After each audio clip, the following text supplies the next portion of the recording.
Kim derdi ki bu sevimli yaratıklar bize yaşamla ilgili bir şeyler öğretsinler.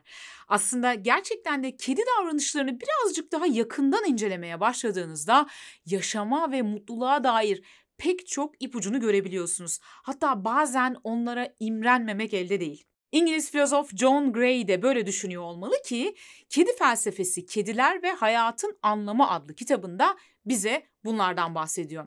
İşte bu videoda hem bu kitaptan bazı bilgileri hem de kendi kedilerimden gözlemlediğim ve edindiğim bazı yaşam derslerini sizlerle paylaşmak istiyorum. Ponçik'ten yaşam derslerine hazırsanız başlayalım. Kedilerin kedi olmakla ilgili bir sorunları yoktur. Oysa insanlar genel olarak doğalarından pek memnun değillerdir ve olmadıkları bir şey olmak için sürekli bir arayış içindelerdir diyor yazar John Gray. İnsanlar sürekli bir varoluşsal kaygıdan muzdaripler. Bir anlam bulabilmek için kimi zaman dinlere, kimi zaman başka felsefelere sarılırlar diyor.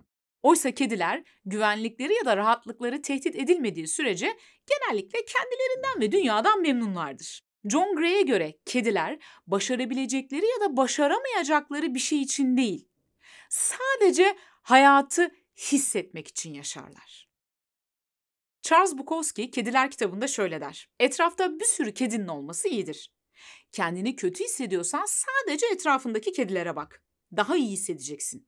Çünkü onlar her şeyin olduğu gibi olduğunu biliyorlar. Evet, gerçekten de hayvanlar yaşama direnmektense ona uyum sağlamak ve hayatta kalmak için ellerinden geleni yaparlar. Ben bir hayvan severim. Sokakta çok sayıda kedinin, köpeğin beslenmesi, korunması ve gerektiğinde tedavi ettirilmesiyle ilgili çalışırım. Yaralı, hasta ya da engelli çok sayıda hayvanla ilgilendim ve ilgilenmeye devam ediyorum. Tabii bu da bana onları gözlemleyebilme ve onları daha yakından tanıyabilme fırsatı veriyor. Özellikle engelli ya da hasta hayvanlarla ilgili hep hayranlıkla izlediğim bir şey vardır. Bu hayvanlar hastalık sürecinde yaşama olabildiğince tutunmaya çalışırlar ve bir şekilde sakat kalarak dahi olsa hayatta kaldıklarında sanki hiçbir şey olmamış gibi mutlulukla oyun oynamaya devam ederler.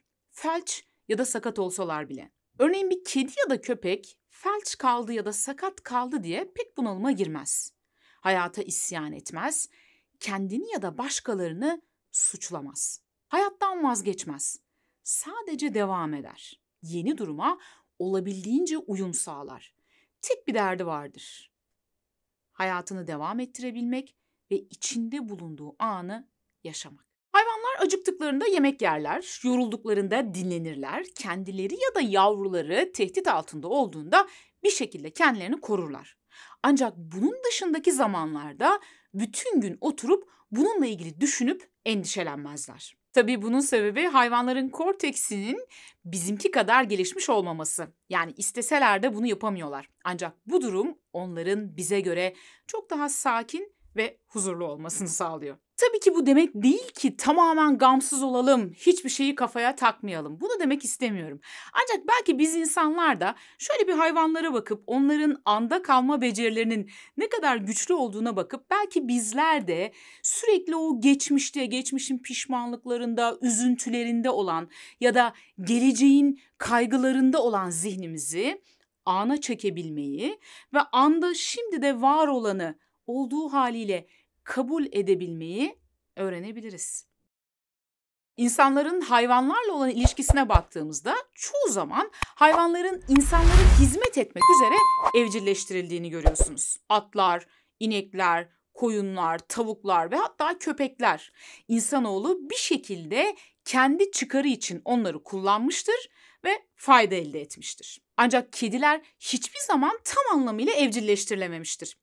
Ve kedilerle olan ilişkilerimize baktığımızda hizmet eden taraf daha çok insanlardır. Yani diyebiliriz ki aslında insanlar kedileri evcilleştirmemiştir. Kediler belki de insanları evcilleştirmiştir. Benim evimde de 4 tane kedi var ve bazen ben de onlara hizmet ederken, onların tuvaletlerini temizlerken, yemeklerini hazırlarken bazen kullanıldığımı hissediyorum. Ve hiçbir zaman onlardan, bana karşı bunlardan dolayı minnettar bir tavır göremiyorum. Kediler ilişkilerinde seviyelidir. İnsan arkadaşlarına çok düşkün olabilirler ancak onlara asla yapışmazlar. Yani hiçbir zaman bir köpek gibi olmazlar. Ayrıca kendilerini onları sevenlerin bir malı ya da kölesi olarak görmezler. Eğer canları bizimle kalmak istiyorsa kalırlar. Eğer canları kendilerini sevdirmek istiyorsa sevdirirler. Ancak asla onları yanınızda kalmaya ve kendini sevdirmeye zorlayamazsınız. Eğer siz onlara yemek ya da mama verirseniz bunu afiyetle yerler. Ancak vermeyi bırakırsanız bir süre sonra tekrar avlanmaya başlarlar ve başlarının çaresine bakarlar. Kediler tür olarak bağımsız ve yalnızdır. Gerektiğinde diğerleriyle işbirliği yaparlar ancak genel olarak yalnız takılırlar. Kediler başka kedileri ikna etmeye çalışmazlar. Kedi Felsefesi kitabının yazarı John Gray, kedilerden feyz alarak asla insanları mantıklı davranmaya ikna etmeye çalışmayın der.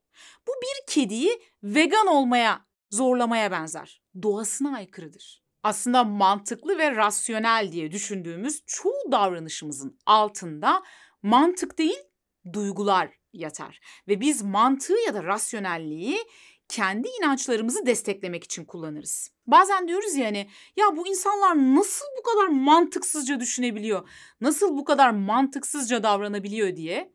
Çok normal çünkü çoğu duygumuzun ve davranışımızın altında mantık değil, duygular yatıyor. İşte yazarımız insanların mantıksızlığından eğer rahatsızsan bir kedi gibi ol ve oradan git. İnsanları ikna etmekle uğraşma diyor. Kediler aşırı derecede meraklı varlıklar. Hatta bu merakları yüzünden bazen kendilerini tehlikeye dahi sokabiliyorlar. Hatta bazen demeyeyim, çoğu zaman kendilerini tehlikeye sokabiliyorlar. İngilizlerin kediyi merak öldürür atasözünü duymuşsunuzdur. Bu açıdan bazen kedilere baktığımda bu merakla eğer insan olsaydınız kesin bilim insanı olurdunuz diyorum. Evet, merak iyidir. Belki de kedilerden öğrenmemiz gereken şeylerden bir tanesi de budur. Tabii dozunda bir merak. Merak bizi öğrenmeye ve araştırmaya teşvik eder ki bu da beynimizi ve zihnimizi genç tutar. Kedileri gözlemleyenler bilirler. Kediler uzun süre hareketsiz kaldıklarında, mesela yattıklarında, uyuduklarında, kalktıkları zaman çeşitli esneme hareketleri yaparlar.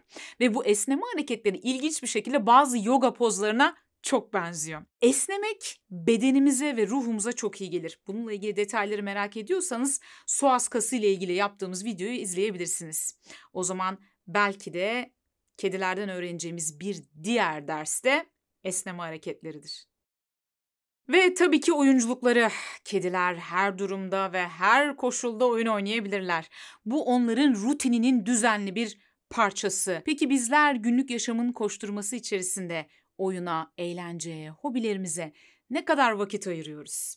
Belki kedilerden öğreneceğimiz bir diğer ders her zaman oyun oynamak için vakit buldur. Bu videoyu Amerikalı şair Walt Whitman'ın dizeleriyle bitirelim. Hayvanlara uzun uzun bakıyorum da ben de onlar gibi hayvanlaşıp yaşayabilirim diyorum. Hepsi kendi aleminde, öyle huzur içinde. Hallerinden sızlanmazlar, kan ter dökmezler.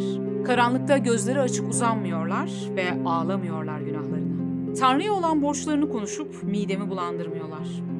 Hepsi hoşnut, hiçbirinin mal manat hırsıyla gözü dönmüş değil. Hiçbiri ne öbürünün ne de kendi türünden binlerce yıl önce yaşamış birinin önünde diz çökmüyor. Hiçbiri dünyanın ne en mutsuzu ne de en saygın değeri.